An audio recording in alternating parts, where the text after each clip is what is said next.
नमस्कार, मैं नवीन कुमार और आज हम बात करने जा रहे हैं हरियाणा की राजनीति में मौजूदा समय में एक शब्द का प्रचलन है सियासी कुर्बानी, उसके बारे में।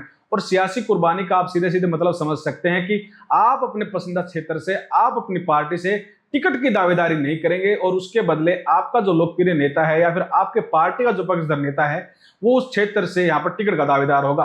और हम इस बात का जिक्र क्यों कर रहे हैं कि सियासी कुर्बानी जो शब्द है वो प्रचलन में क्यों है और इसके आने वाले विधानसभा चुनाव पर क्या कुछ असर पड़ सकता है। तो चलिए सबसे पहले बात करते हैं 2019 के लोकसभा चुनाव की, जब करनाल लोकसभा सीट पर हरियाणा के पूर्व सीएम मनोहर लाल खट्टर के द्वारा सिफारिश की गई यहाँ पर संजय भाटिया जी के नाम की कि ये वो नेता हैं जो लोकसभा सीट को जीतकर बीजेपी की झोली में डाल सकते हैं। और यहाँ पर संजय भाटिया जी ने उनके जो विश्वास था उस पर खरा उतरते हुए बीजेपी पार्टी को ये सीट जीत कर दी और वो भी इतने अच्छे खासे बहुमत से कि हरियाणा की राजनीति में वो एक एग्जाम्पल के तौर पर सेट हो चुके हैं। और उसके बाद यहाँ पर 2024 के लोकसभा चुनाव आए और इस दौरान उनके जो रिश्ते थे हरियाणा की राजनीति में मनोहर लाल खट्टर जी के साथ वो बड़े मधुर हो गए। और उसके बाद वो दौर आया जब उन्होंने सियासी कुर्बानी दी।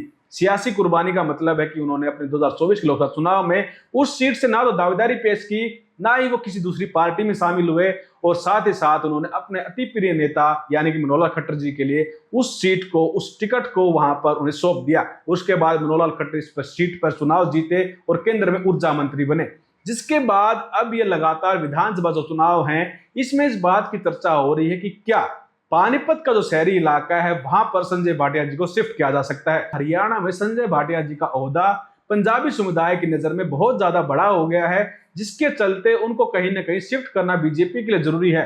क्योंकि यहाँ पर मनोहर लाल खट्टर जी केंद्र में पहुंच गए हैं केंद्रीय मंत्री बनकर, ऊर्जा मंत्री के तौर पर। तो वही अनिल विज जो हरियाणा की राजनीति में पंजाबी समुदाय का एक तरह से यहाँ पर नेतृत्व करते थे, वो कुछ राजनीतिक कारणों से अपनी पार्टी से नाराज चल रहे हैं। तो अब यहाँ पर संजय भाटिया जी बीजेपी पार्टी के लिए एक चुनावी और अच्छे मोहरे हो सकते हैं कि उनके ऊपर यहाँ पर दाव खेला जा सके बीजेपी पार्टी की तरफ से और उनको हरियाणा की राजनीति में किसी ऐसी विधानसभा सीट से यहाँ पर टिकट दिया जाए जहां पर वो मजबूत हो।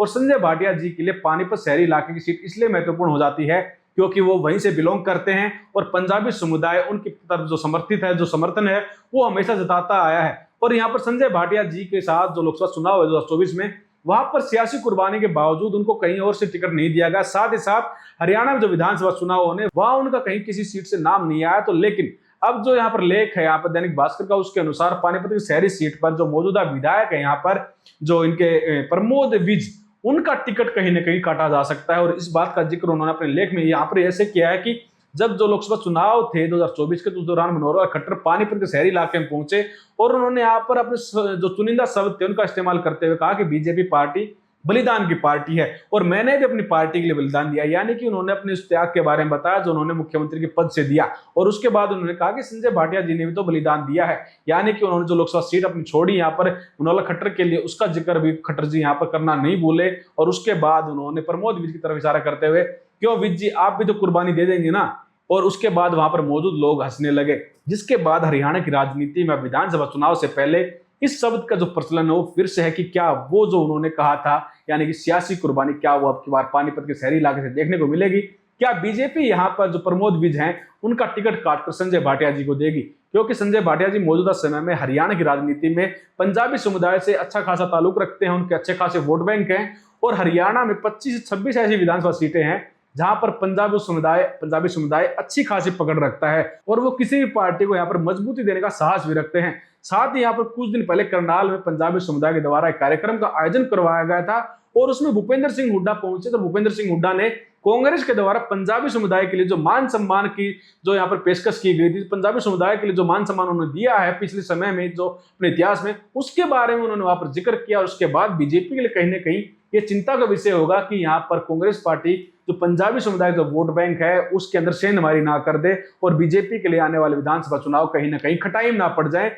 इसके लिए बीजेपी पार्टी लगातार अपने ही जो नेता है, अपने जो कार्यकर्ता हैं, उनको शिफ्ट करने का सोच रही है। और अगर बीजेपी की तरफ से यहाँ पर शिफ्ट किया जाता है प्रमोद विज जी की जगह यहाँ पर जो संजय भाटिया जी हैं उनको, तो कितना बड़ा मुनाफा बीजेपी को यहाँ से मिलेगा। क्या प्रमोद विज अपनी पार्टी के खिलाफ जाएंगे, इसके बारे में आप कमेंट जरूर कीजिएगा। लेकिन उससे पहले आपको बता देते कि पानीपत शहरी जो इलाका है यहाँ पर मौजूदा समय में बीजेपी के पास 2 कैंडिडेट हैं। साथ ही यहाँ पर कांग्रेस की तरफ से भी जो नो टिकटों के यहाँ पर दावेदार हैं उनका नाम भी लगातार सामने आ रहा है। और उनमें सबसे जो मेन कैंडिडेट कांग्रेस तरफ से वो रोहिता रेवड़ी हैं।